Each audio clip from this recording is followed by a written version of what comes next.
الحمد لله نحمده ونستعينه ونستغفره ونؤمن به ونتوكل عليه ونعوذ بالله من شرور أنفسنا ومن سيئات أعمالنا من يهد الله فلا مضل له ومن يضلل فلا هادي له أشهد أن لا إله إلا الله وحده لا شريك له وأشهد أن سيدنا ونبينا ومولانا محمدا عبده ورسوله ورسله ربه بالحق بشيرا ونذيرا وداعيا إلى الله بإذنه وسراجا منيرا صلى الله تعالى عليه وعلى آله وصحبه وبارك وسلم تسليما كثيرا أما بعد فأعوذ بالله من الشيطان الرجيم بسم الله الرحمن الرحيم يا أيها الذين آمنوا اتقوا الله ولتنظر نفس ما قدمت لغد واتقوا الله إن الله خبير بما تعملون وقال النبي صلى الله عليه وسلم يغتنم خمسا قبل خمس شبابك قبل هرمك وصحتك قبل سقمك وغناك قبل فقرك وفراغك قبل شغلك وحياتك قبل موتك أو كما قال عليه الصلاة والسلام. கண்ணியத்திற்குரிய அல்லாஹ்வின் நல்லடியார்களே, 2020 ஆண்டு முடிவடையக்கூடிய ஒரு நிலையிலே நாம் இருக்கிறோம். வேறொரு பாஷையிலே சொல்வதானால் 2020 என்கிற காலண்டர் வருகிற வியாழக்கிழமையோடு மரணிக்கப் போகிறது. கடந்த ஜனவரி 1ஆம் தேதி அது பிறந்தது, வருகிற 39ஆம் தேதி அது மரணிக்க போகிறது. அதற்கு ஒரு ஆரம்பம் இருந்தது, இப்போது அதற்கு ஒரு எல்லையும் வந்துவிட்டது. உலகத்தில் எல்லோருக்கும் ஒரு துவக்கமும் இருக்கிறது, ஒரு முடிவும் இருக்கிறது. இந்த 2020க்கான முடிவு இன்னும் 6 நாட்கள் மட்டுமே, அதோடு அது மரணிக்க போகிறது. இந்த உலக வாழ்க்கை நமக்கு சொல்லுகிற செய்தியும் அதுதான். நாம் இந்த ஆங்கில புத்தாண்டை கொண்டாடக்கூடியவர்கள் அல்ல, அது வேறு விஷயம். ஆனால் அதே நேரத்தில் நாம் விரும்பியோ விரும்பாமலோ இந்த ஆங்கில புத்தாண்டை அனுசரித்தாக வேண்டிய நிலையில் இருக்கிறோம். பல அரசாங்க விஷயங்களுக்கு ஆங்கில காலண்டரை பயன்படுத்த வேண்டிய நிலையில் இருக்கிறோம். அந்த அடிப்படையிலே நாம் இந்த ஒரு ஆண்டு முடிகிற போது நாம் கவனிக்க வேண்டிய சில விஷயங்களை நினைவுபடுத்துவதற்காக நான் இதை சொன்னேன். காலங்கள் ஓடுகிறது, தினமும் சூரியன் உதிக்கிறது, மறைகிறது. அது எதை நமக்கு உணர்த்துகிறது? நாம் அதை யோசிப்பதே கிடையாது, இயல்பாக கடந்து போகிறோம். ஆனால் அல்லாஹ் திருமறையில் அதையெல்லாம் அத்தாட்சின்னு சொல்லுவான். காலங்கள் அத்தாட்சின்னு சொல்லுவான். யுகல்லிபுல்லாஹு லைல வன்னஹார், இரவையும் பகலையும் மாறி மாறி சுழல செய்கிறான். அறிவாளிகளுக்கு இதிலே அத்தாட்சி இருக்கிறது, அறிவாளிகளுக்கு இதிலே படிப்பினை இருக்கிறது என்று அல்லாஹ் சொல்லுவான். அப்படி வருடங்கள் முடிகிறது.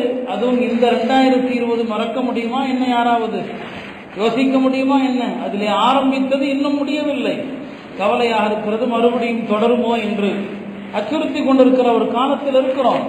ஆனால் படிப்பினைக்குரிய பார்வை நம்மிடத்திலே வருவதில்லை. திருமறை எடுத்து பாருங்கள், படிப்பினை தான் எல்லாவற்றையும். அல்லாஹ் இந்த வானம் பூமியையும் அத்தாட்சி என்பான், இந்த கால சுழற்சியையும் அல்லாஹ் அத்தாட்சி என்கிறார். அப்படியானால் அந்த படிப்பினை பார்வை நம்மிடத்தில் ஏன் வருவதில்லை? எத்தனை மரணங்களை பார்க்கிறோம், எத்தனை முறை கபரஸ்தான்களுக்கு செல்கிறோம், நம்மை கடந்து செல்கிற ஜனாசாக்கள், நம்மை கடந்து செல்கின்ற இந்த மரணங்கள், அதையெல்லாம் லேசா நாம கடந்து போயிடுறோமே. பெருமானார் ஸல்லல்லாஹு அலைஹி வஸல்லம் அவர்கள் ஜனாசாவை கடந்து போனால் எழுந்து ஏன் நின்றார்கள்? எதுக்காக நின்றாங்க? பெருமானார் ஸல்லல்லாஹு அலைஹி வஸல்லம் ஒவ்வொரு செயலுக்கும் ஒரு அர்த்தம் இருக்குமா இல்லையா? எதற்காண்டி நின்னாங்க? அந்த மரணம் சொன்னாங்க, இன்னலில் மௌத்தி ஃபஸஅன். அவங்க சொன்ன காரணம், ஏன் மௌத்துக்காக நிற்கிறீங்கன்னு கேட்டப்போ சொன்னாங்க, மரணம் திடுக்குற செய்யக்கூடியதுன்னு சொன்னாங்க. இப்போ அல்லாஹ்வுடைய தூதர் ஸல்லல்லாஹு அலைஹி வஸல்லம் அவர்கள் மரணம் திடுக்குற செய்கிறது, அதிர்ச்சிக்குள்ளாக்குகிறது, அதற்காக நிற்கிறேன்னு சொன்னாங்க. இப்போ நாம எத்தனை மௌத்துகள், ஜனாசாக்கள் நம்மை கடந்து போகிறது, நிற்கிறோம், யாரும் அவமரியாதை செய்யறதில்லை. அல்ஹம்துலில்லாஹ், வண்டியில போனா கூட எல்லாரும் இறங்கிடுறோம். ஆனால் அந்த நிற்பதன் நோக்கம் என்ன? அந்த ஜனாசா நம்மை ஒரு நிமிஷம் அதிர்ச்சிக்குள்ளாக்கணும், ஒரு செகண்ட் அதிர்ச்சிக்குள்ளாக்கணும். ஆனால் அது நடக்குதான்னா இல்லை. அருமையானவர்களே, இப்படி ஆண்டுகள் ஓடுகிறது, நம்முடைய வயது ஓடுகிறது, கியாமத்து நெருங்குகிறது என்று அல்லாஹ் எப்ப சொல்றான்? 1400 வருஷத்துக்கு முன்னால சொல்லிட்டான். கியாமத்து நெருங்கி விட்டது. இந்த ஆயத்து இறங்கி 1442 வருஷங்களுக்கு மேல ஆகி போச்சு. பெருமானாருடைய காலத்தில் ஆயத்து இறங்குது. கியாமத்து நெருங்கி விட்டது. வன்ஷக்கல் கமரு, சந்திரன் பிளந்து விட்டதுங்கிறான். கியாமத்துக்கு முன்னால சூரியன் சந்திரன் எல்லாரையும் இதம்சு குவ்விரத், சூரியன் சுருட்டப்படும். இதன் நுஜூமன் கதரத், நட்சத்திரங்கள் உதிரும். அதுக்கெல்லாம் அத்தாட்சியை பெருமானார் ஸல்லல்லாஹு அலைஹி வஸல்லம் காலத்தில் அல்லாஹ் காட்டுகிறான். சந்திரன் 2 துண்டாக பிளந்தது. அதைத்தான் சொன்னான், இது இக்தரபத் ஸாஅ வன்ஷக்கல் கமர், கியாமத்து நெருங்குது. ஒவ்வொரு நாளும் கபரை நெருங்கி கொண்டிருக்கிறோம். ஆனால் ஏன் நம்மிடத்தில் அந்த படிப்பினை வருவது கிடையாது? 2020ஆம் ஆண்டு தந்த அந்த படிப்பினைகள் தான் நாம் இப்போது யோசிக்க வேண்டிய விஷயம். ஒரு 2 ஹதீஸுகள் நாம் அதிகமாக யோசிக்க வேண்டியது. நான் ஆரம்பத்தில் ஒரு ஹதீஸ் சொன்னேன்.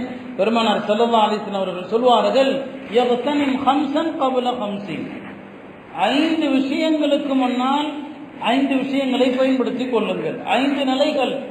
இப்ப நம்ம ஒண்ணுமே செய்ய முடியாது.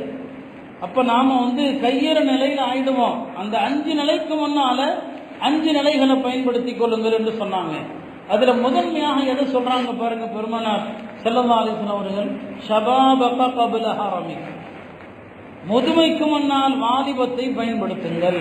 வாலிப பருவத்திற்கு எவ்வளவு பெரிய முக்கியத்துவம் என்பதை பாருங்கள். வாலிபர்கள் சொன்னாங்க, ஷபாபக, வாலிப பருவம், குவ்வா என்று அல்லாஹ் சொல்லுவான், வலிமையான பருவம், வலிமையான அது காலம். அது அந்த வாலிபத்தை பயன்படுத்துங்கள் முதுமைக்கு முன்னால். பெருமானார் ஸல்லல்லாஹு அலைஹி வஸல்லம் அவர்கள் இப்படி ஏன் சொன்னார்கள்? இன்றைய நம் காலத்து வாலிபர்களை நீங்கள் பார்க்கலாம்.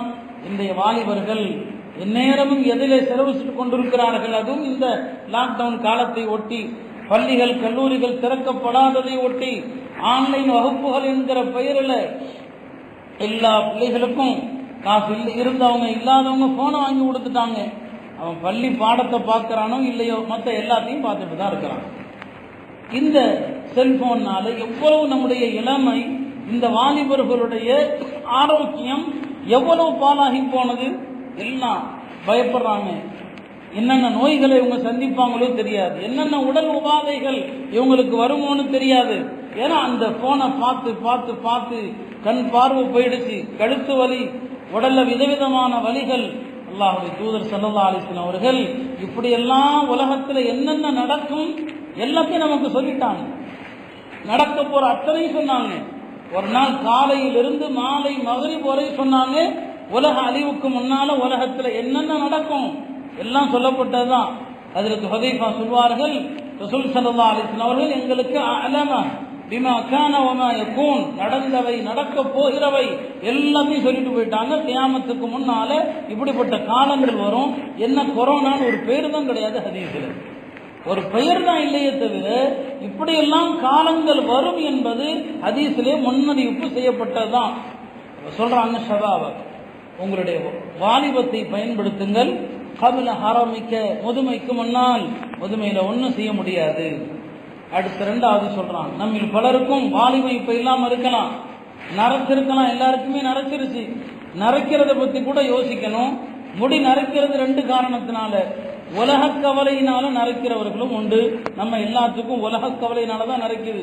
பிள்ளைக்கு கல்யாணம் ஆகணும், நகை நட்டு வாங்கணும், இந்த கவலை.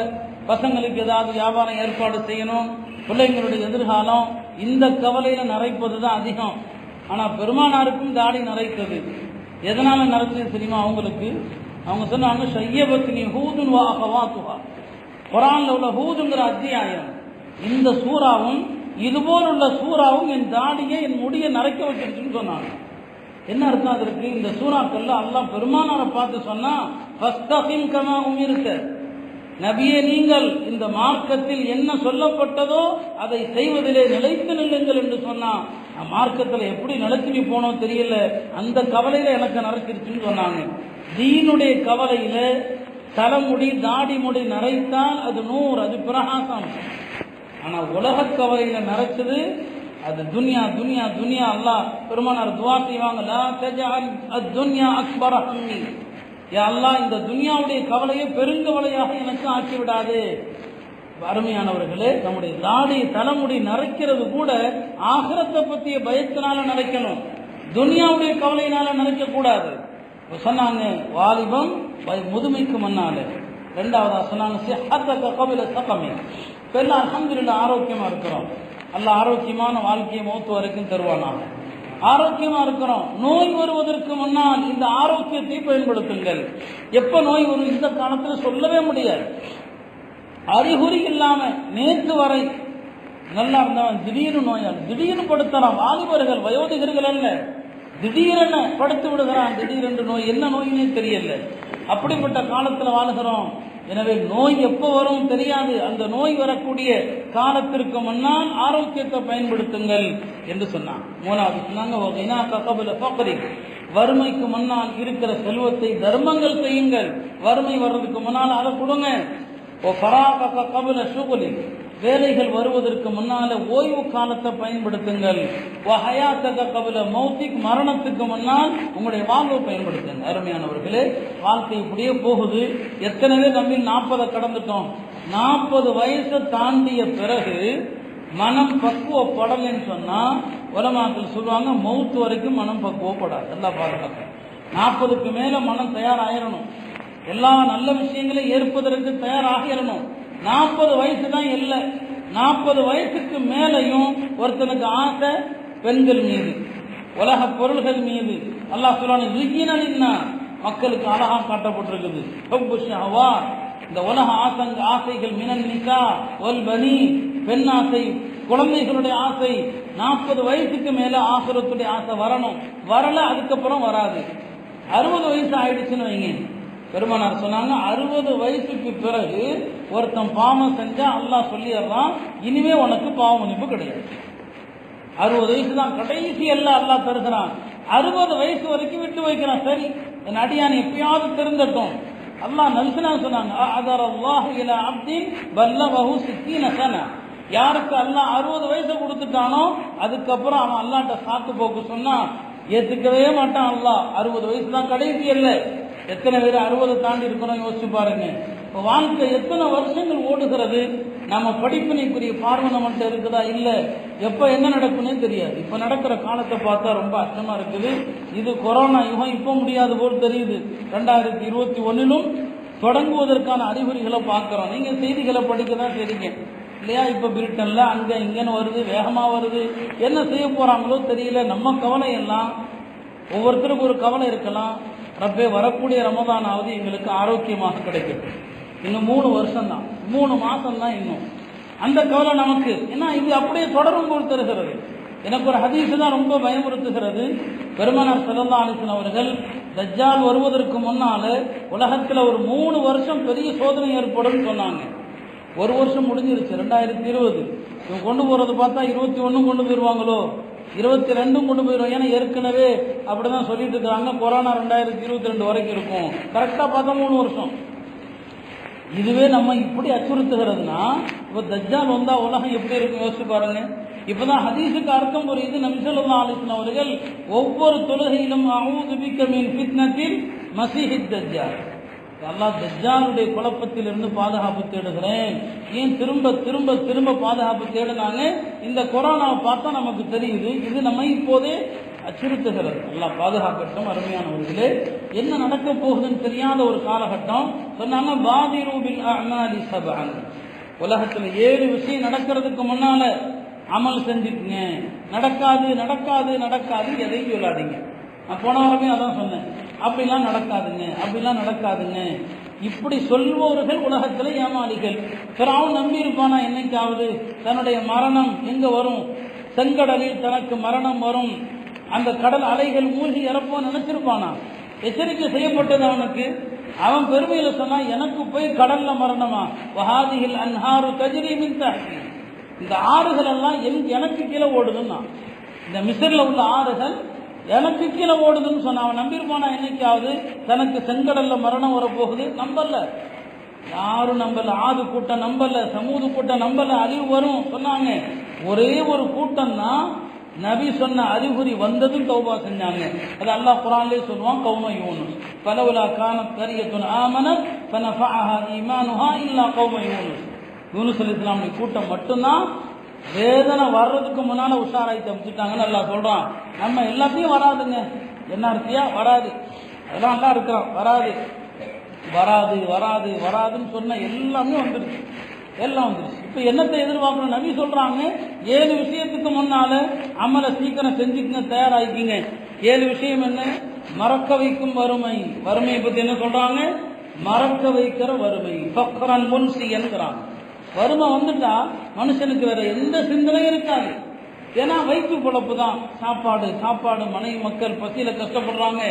மறக்க வைக்கும் வறுமைன்னு சொன்னாங்க. இந்த கொரோனாவில் எத்தனை குடும்பங்கள் இந்த மறக்க வைக்கும் வறுமை என்கிற நிலைக்கு தள்ளப்பட்டாங்கிற செய்திகளை நீங்க படிச்சு பாருங்க. நம்ம நல்லா இருக்கிறோம் அல்ஹம்துலில்லாஹ், ஆனா எத்தனை குடும்பங்கள் சாப்பாட்டுக்கு வழி இல்லாம, நல்லா இருந்த குடும்பங்கள் ரேஷன் அரிசி வாங்கி சாப்பிட நிலைக்கு தள்ளப்பட்டாங்க. இந்த வறுமை வர்றதுக்கு முன்னால அமல்கள் செஞ்சுக்குங்க. ரெண்டாவதா சொன்னாங்க எல்லை மீற செய்யும் செல்வம். ரொம்ப செல்வம் வந்தாலும் எல்லை மீற செய்யும், அதுக்கு முன்னால அமல் செஞ்சுக்குங்க. செல்வம் எல்லை மீற செய்யறதுனா என்ன? செல்வம் ஆணவத்தை கொடுக்குது, செல்வம் தற்பெருமையை கொடுக்குது, செல்வம் அல்லாஹ்வை மறக்க வைக்குது. இந்த செல்வம் தானே நமக்கு மார்க்கத்தை உலமாக்கள் சொல்லக்கூடாது என்கிற தடுக்கிற நிலைக்கு செல்வம் தான் கொண்டு போகுது. இந்த செல்வ நிலை, நான் எப்படி நானும் இருப்பேன், நான் எப்படி நானும் கல்யாணம் பண்ணுவேன், யார் என்ன கேட்கறது? அல்லாஹ் பார்த்தா உலமாக்கள் சொல்லி கேட்கல, கொரோனா சொல்லி கேட்டுத்தான் ஆகணும்னு வச்சுக்கோங்க. உலமாக்கள் சொல்லி கேட்க மாட்டோம்னா அதெல்லாம் எங்களுக்குலாம் நாங்கெல்லாம் கேட்க மாட்டோம், வேலையை பாருங்க. இப்போ கொரோனா சொல்லி எல்லாம் கேட்க வச்சுதான் நன்மை ஏவி தீமையை தடுக்கிற வேலையை உலமாக்கள் செஞ்சதை விட கொரோனா சிறப்பாக செஞ்சு முடிச்சிருச்சு. நன்மை ஏவி தீமையை தடுக்கிற வேலை இல்லையா, அது செஞ்சு முடிச்சிருச்சு. மதுக்கடைகளை நல்லவர்கள் சொன்ன போது மூடாத அரசுகள் அதே மதுக்கடையை கொரோனா சொன்ன போது மூட வேண்டியதாயிடுச்சு. கிறிஸ்துமஸ் பண்டிகையை ஒட்டி தான் உலகத்தில் அந்த டிசம்பர் 25ஆம் தேதி தான், நேற்று இரவு இன்றைக்கும் தான் உலகத்தில் மது விற்பனை என்றைக்கும் இல்லாத அளவுக்கு மது பானங்களுடைய ஆட்டம். இந்த வருஷம் கொரோனா அதை நிறுத்திருச்சு. உலகத்தில் விபச்சாரம் அதிகமாக நடக்கிறது கிறிஸ்துமஸ் பண்டிகையின் போதும் புத்தாண்டு கொண்டாட்டத்தின் போதும். கொரோனா அதை நிறுத்தி பிடிச்சி எல்லா நன்மைகள் தீமைகள் ஏவக்கூடிய அத்தனை விஷயத்தையும் மனுஷன் மறந்தான். இந்த கண்ணுக்கு தெரியாத ஒரு சின்ன நுண்கிருமி, இந்த ஒன்றை வச்சுக்கிட்டு அல்லாஹ் என்னென்ன வேலை பண்றான் பாருங்க. நாம இன்னும் திருந்த மாட்டிருக்கிறோம், இன்னும் எதங்க பேசக்கூடாது அதை சொல்லக்கூடாதுன்னு சொல்லிட்டு இருக்கிறோம். எல்லாம் இன்னும் பயங்கரமான வைரஸுங்கிறான், 70 மடங்கு அதிகமான பரவலுங்கிறான். என்ன காரணம் தெரியுமா? நாம அந்த சின்ன வைரஸை கண்டே பயந்து தௌபா செய்யல, எல்லாம் அடுத்து கொண்டு வர்றான். அடுத்து இன்னும் எவ்வளவு பயங்கரமா இருக்குமோ தெரியாது. சொன்னாங்க எல்லை மீற செய்யும் வறுமை, எல்லை மீற செய்யும் செல்வம், அதற்கு முன்னால அமல் செய்யுங்க. மூணாவது சொன்னாங்க சீரழிக்கும் நோய். சீரழிக்கும் நோய் வர்றதுக்கு முன்னால அமல் செஞ்சுக்குங்க. இப்போ வரக்கூடிய நோய்கள் எல்லாம் பாதுகாக்கணும். சீரழிக்கிற நோய் ஆக்கா இருக்குது. எத்தனை வகையான கேன்சர்களை கேள்விப்படுறோம், எத்தனை வகையான புற்று நோய்கள். சில நேரங்களில் இந்த மாதிரி நோய்களை கேள்விப்பட்டா நாமளே பலவீனமாயிடுறோம். நான் என்ன பத்தி நான் சொல்றேன், நிறைய தெரிந்தவர்கள் வேண்டப்பட்டவர்களுடைய விஷயத்துல கேள்விப்படுகிற போது மனசு ரொம்ப நொந்து போய் விடுகிறது. என்னன்னா எல்லாருக்கும் தெரியும், ஒவ்வொரு தமிழ்ல துவா செய்கிற போதும் எல்லா தொற்று நோய்கள் புற்றுநோய்கள் இருந்து எங்களை காப்பாற்று. துவா செய்யறது நம்ம கடமை, அதை ஏற்றுக்கொள்வது ரப்புடைய கையில் இருக்குது. நம்ம துவா செய்யணும். அதில் துமர் சொல்லுவாங்க, உங்க பொறுப்பு துவா செய்வது, ஏற்றுக்கொள்ளப்படுவதை பற்றி கவலைப்படாதீங்க, அது அல்லாட்ட விட்டுருங்க. நம்ம கேட்டதுக்கு அல்லாஹ் நன்மையை தருவான். அப்போ சீரழிக்கிற நோய்ங்கிற வார்த்தையை அல்லாஹுடைய தூதர் பயன்படுத்துறாங்க. இக்காலத்து நோய்கள் எல்லாம் சீரழிக்கிற நோய் தான். இந்த நோய் வர்றதுக்கு முன்னால அமல்களை முந்தி செய்யுங்கன்னு சொன்னாங்க. நாலாவது சொன்னாங்க தடுமாற செய்யும் தள்ளாமை. தள்ளாமைன்னு தடுமாற செய்கிற தள்ளாமை. முதுமையில மோசமான முதுமை என்ன? எந்த வேலையும் தான் செய்ய முடியாத முதுமை. அந்த முதுமையிலிருந்து பெருமானார் ஸல்லல்லாஹு அலைஹி வஸல்லம் அவர்கள் பாதுகாப்பு தேடுவாங்க. முதுமை எது வரைக்கும் போகலாம்னா, நம்ம வேலையை நாம செய்யற வரைக்கும் முதுமை வரலாம். அதுக்கு மேல படுத்தையாகி பிறர் தயவில் வாழுகிற முதுமை இருக்குது, அதை விட்டும் பாதுகாப்பு தேடுவாங்க. அஊது பிக மின் அர்தலில் உமர். இந்த தள்ளாமை முதுமை இருக்கு இல்லையா, அதிலிருந்து பெருமானார் ஸல்லல்லாஹு அலைஹி வஸல்லம் அவர்கள் பாதுகாப்பு தேடுனாங்க. அதுக்கு முன்னால நீங்க தயாராகிட்டீங்க. அடுத்து சொன்னார்கள் திடீரென தாக்கும் மரணம். திடீரென்று தாக்கக்கூடிய மரணங்கிறது இப்போ ரொம்ப அதிகம். நம்ம இந்த ஒரு வருஷத்துல இப்போ ஊர்ல எத்தனை மரணங்களை பார்த்தோம், யோசிச்சு பார்த்துருப்போமா? வேறு சொல்றது நல்லதில்லை. இவங்கெல்லாம் மூத்தா போவாங்க, இவங்கெல்லாம் மரணிப்பாங்க. வாலிபர்களிலிருந்து நடுத்தர வயது முதுமை வரைக்கும் எத்தனை பேர் இந்த ஓராண்டு காலம், இந்த ஜனவரியிலிருந்து டிசம்பர் வரைக்கும் கொஞ்சம் அசை போட்டு பாருங்க. எல்லாம் திடீர் மரணங்கள், திடீரென தாக்கும் மரணம். இப்போ வார்த்தையை பெருமானார் ஸல்லல்லாஹு அலைஹி வஸல்லம் அவர்கள் எவ்வளவு நுணுக்கமான அழகான வார்த்தையை சொல்றாங்க. இந்த மரணங்கள் வருவதற்கு முன்னால் உங்களை நீங்க தயார்படுத்திக் கொள்ளுங்கள் என்று பெருமானார் ஸல்லல்லாஹு அலைஹி வஸல்லம் சொன்னாங்க. ஆறாவதாக சொன்னாங்க, தஜ்ஜால் வருவதற்கு முன்னால் அமல் செஞ்சுக்குங்கன்னாங்க. சொன்னாங்க, தஜ்ஜாலுங்கிறது ஃபஷர்ருன் காயிபுன் யுன்தவர், மறைந்திருக்கிறான், அவனுடைய தீமை எதிர்பார்க்கப்படுது. மறைந்திருக்கிறான், வந்துட்டான் தஜ்ஜால். தஜ்ஜால் இனி பிறக்க போறவன் அல்ல, உலகத்துல வந்துட்டான். பெருமானார் ஸல்லல்லாஹு அலைஹி வஸல்லம் காலத்திலேயே தஜ்ஜால ஒரு தீவுல சில சஹாபா பெருமக்கள் பார்த்தாங்க. அது ஹதீஸ், நீண்ட ஹதீஸ், முஸ்லிம்ல கிதாப்ல வருது. ஒரு தீவுல தஜ்ஜால் கட்டப்பட்டிருக்கிறான். அந்த தஜ்ஜாலை பார்த்த சஹாபி தமீம் உத்தாரி அவர் சொன்னார் பெருமானார் ஸல்லல்லாஹு அலைஹி வஸல்லம் இடத்துல, நாங்க ஒரு கடல்ல கடுமையான புயல்ல எங்களுடைய கப்பல் ஒரு தீவுல ஒதுங்குச்சு. அந்த தீவுல ஒரு மனுஷனை பார்த்தா, அதிசய மனுஷனை அங்க பார்த்த காட்சியை சொன்னாங்க. இப்போ மறைஞ்சிருக்கிற தீமை எப்போ வரலாம் சொல்ல முடியாது. உலகம் தஜ்ஜாலுடைய வருகைக்காக கிட்டத்தட்ட ரெடி ஆகிட்டு தான் இருக்குது. உலக யுக முடிவு அடையாளங்கள் எல்லாம் வந்துருச்சு, பெரிய அடையாளங்கள் மட்டும்தான் வரல. அப்ப தஜ்ஜால் வர்றதுக்கு முன்னால அமல் செய்யுங்க. தஜ்ஜால் வந்துட்டு அல்லாஹ் பாதுகாக்கணும். மிகப்பெரிய குழப்பம் அந்த குழப்பம் தான். எல்லா நபிமார்களும் எச்சரித்த குழப்பம் அதுதான். வெள்ளிக்கிழமை சூரத்துல் கஹ்ஃப் ஓதுங்க, தஜ்ஜாலுடைய ஃபித்னாவில் இருந்து பாதுகாக்கப்படுவீங்கன்னு சொன்னான். ஏழாவது என்ன? கியாமத், யுக முடிவு நாள். எப்போ வரும்னு சொல்ல முடியாது. அல்லாஹ் குர்ஆன்ல சொல்ற மாதிரி லா தஅதீஹிம் இல்லா பக்தா, திடீரென வரும். அதற்கு முன்னால அமல் செய்யுங்க. அருமையானவர்களே, இந்த ரெண்டு ஹதீஸுகள் நம்மை எதற்கு தயார்படுத்துகிறது? இந்த உலகம் இனி வரக்கூடிய காலங்கள், அடுத்து வரக்கூடிய காலங்கள் எல்லாமே மோசமான காலங்கள் தான். அதையும் பெருமானார் ஸல்லல்லாஹு அலைஹி வஸல்லம் சொன்னாங்க, லா யஅதி ஸமானுன் வல்லதி பாதஹு இல்லா ஷர்ருன். இனி வரக்கூடிய காலங்கள் எல்லாம் அடுத்து நன்மையான காலங்களை எதிர்பார்க்க முடியாது. எல்லாம் அடுத்து கெட்ட காலம் தான். நன்மையான காலங்கிறது எப்போ இருக்குதுன்னு சொன்னா, ஹஜ்ரத் ஈசா அலைஹிஸ்ஸலாம் வரும்போது மட்டும்தான். அதுக்கு இடையிலையும் சரி, ஈசா அலைஹிஸ்ஸலாம் வந்துட்டு போன பிறகும் சரி, உலகம் இனி மோசமான நிலைக்கு தான் போகும். சொன்னாங்க, அடுத்து வரக்கூடிய காலங்கள் முன்பிருந்த காலத்தை விட கொடுமையானதாகத்தான் இருக்கும். அப்ப நாம இனிமே நல்லதை எதிர்பார்க்க முடியாது. இருக்கிற காலத்தை பயன்படுத்த வேண்டியதுதான். இருக்கிற காலத்துல அமல் செய்ய வேண்டியது, ஈமான் அமல்களை சரி செய்ய வேண்டியது. நம்முடைய கவனம் எல்லாம் இத்தனை குழப்பங்கள், இத்தனை ஃபித்னாக்களை பார்த்தாலும் நாம துனியாவை ரெடி பண்றதுல மட்டும்தான் இருக்கிறோம். துனியாவை சரி பண்றதுல தான் இருக்கிறோம். எப்ப மௌத்துங்கிறது யாருக்கும் தெரியல. ஒரு சஹாபி தன்னுடைய பழுதடைந்த வீட்டை சரி பண்றாரு. அவர் இன்னும் புதுசான வீடு கட்டல, பழுதடைந்த வீட்டை சரி பண்றாரு. அவரை கடந்து போகும்போது நபியே சொன்னாங்க, இந்த வீட்டை சரி பண்ற, ஆனா மௌத்து அதை விட சீக்கிரம் வரும் பார்த்துக்கன்னு சொன்னாங்க. நாம கட்டுற இந்த கட்டடங்கள், இந்த வீடுகளை எல்லாம் பார்த்தா அல்லாஹ்வுடைய தூதர் என்ன சொல்லியிருப்பாங்க யோசிச்சு பாருங்க. அருமையானவர்களே, ஒரு ஆண்டு நிறைவடைகிறது. இந்த ஒரு வருஷம் நம்ம கடந்த ஆண்டு துவங்குகிற போது யோசிச்சு பார்த்தோமா, இந்த 2020 எல்லா விதமான மூட நம்பிக்கைகளையும் பொய்யாக்கிடுச்சு. ஜோசியத்தை பொய்யாக்கிடுச்சு. ஜனவரி 1ஆம் தேதி டிவியை திறந்தா நிறைய ஜோசியக்காரன் உட்கார்ந்துருப்பான். பாருங்க, இந்த வருஷம் பாருங்களேன், எவனாலும் ஒருத்தன் சொன்னானா பெரிய லாக்டவுன் வரப்போகுது, பெரிய லாக்டவுன் வரப்போகுதுன்னு எவனாவது ஒருத்தன் சொன்னானா, ஜோசியம் பொய்ன்னு ஆயிப்போச்சு. ஜோசியம் பொய். எந்த ஜோசியக்காரனாவது சொல்ல முடிஞ்சு யோசிச்சு பாருங்க. அப்ப ஜோசியத்தை நாமளே நம்புறாங்க, முஸ்லிம்களே சில பேர் நம்புறாங்க. ஜோசியக்காரனிடத்துல போறாங்க. ரசூல் ஸல்லல்லாஹு சொல்லுவாங்க, ஜோசியக்காரனிடத்தில் செல்பவன் என்னுடைய மார்க்கத்தை நிராகரித்தவன் சொன்னாங்க. அப்ப 2020 கற்றுத்தருவது என்ன? ஜோசியம் பொய். எல்லா விதமான இந்த நம்பிக்கைகள் எத்தனை எல்லாமே பொய் என்பதை 2020 நமக்கு கற்றுத்தருகிறது. 2020 நமக்கு கற்றுத்தருகிற பாடம் என்ன? அல்லாஹ்வுடைய சோதனை திடீரென்று தான் வரும், எதிர்பாராம தான் வரும். அப்படிதான் வந்துச்சு. மார்ச் 24ஆம் தேதி திடீரென்று தான் வந்துச்சு. யாரும் எதிர்பார்க்கல. எல்லாம் அவங்கவுங்க இடத்துல எங்கெங்க இருக்கிறாங்களோ அங்க மாட்டிக்கிட்ட முடிக்கமா இல்லையா? அருமையானவர்கள், இந்த ஓராண்டு காலம் நமக்கு கற்றுத்தந்த பாடங்கள் கொஞ்சம் நஞ்சம் அல்ல. நாம் இதிலிருந்து படிப்பினை பெறணும். இதே வாழ்க்கை கூடிய தொடரும் நம்பக்கூடாது. இந்த ஆரோக்கியம் அப்படியே நீடிக்கும் நம்பக்கூடாது. இந்த வாலிபம் அப்படியே தொடரும் என்று நம்பக்கூடாது. அடுத்தடுத்து வரக்கூடிய எல்லாமே நமக்கு எச்சரிக்கைகளாகத்தான் இருக்கிறது.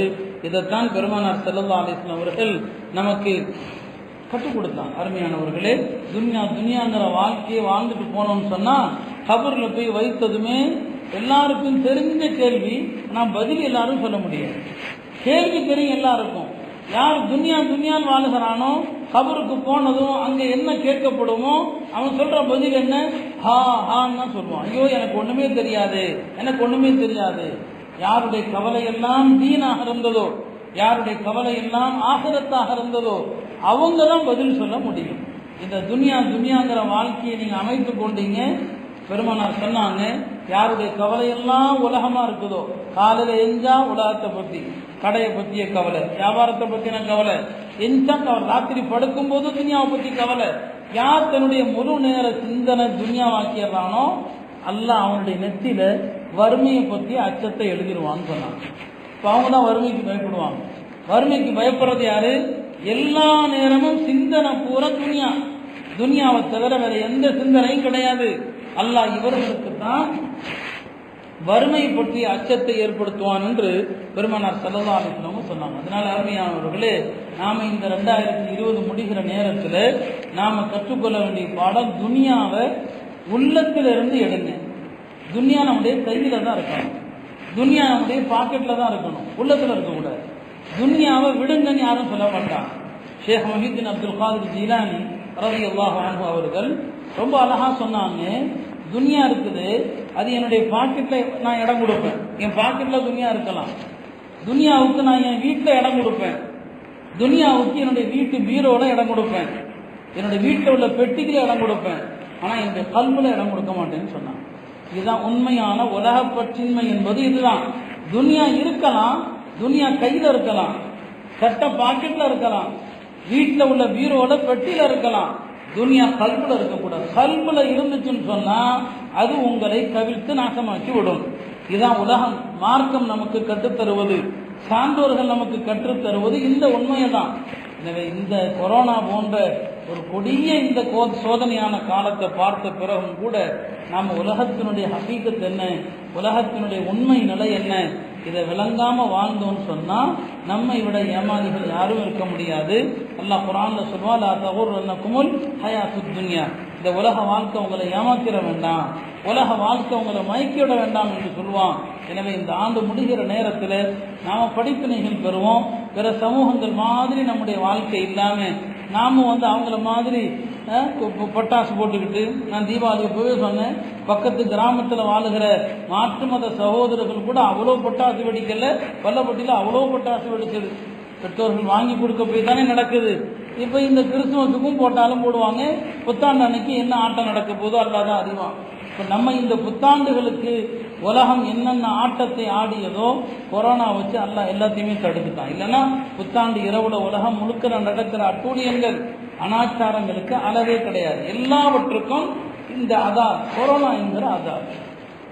இப்பயும் நம்ம அல்லாஹ்ட்ட தௌபா செஞ்சோம்னு சொன்னா அல்லாஹால அடுத்து இவங்க அச்சுறுத்துறாங்களே, பெரிய வைரஸாக மாறிக்கிட்டு இருக்குன்னு சொல்லி அதிலிருந்து அல்லாஹால நம்மை பாதுகாப்பான். அருமையானவர்களே, கால மாற்றங்கள் அல்லாஹுடைய அற்புதங்கள், அல்லாஹுடைய அத்தாட்சி.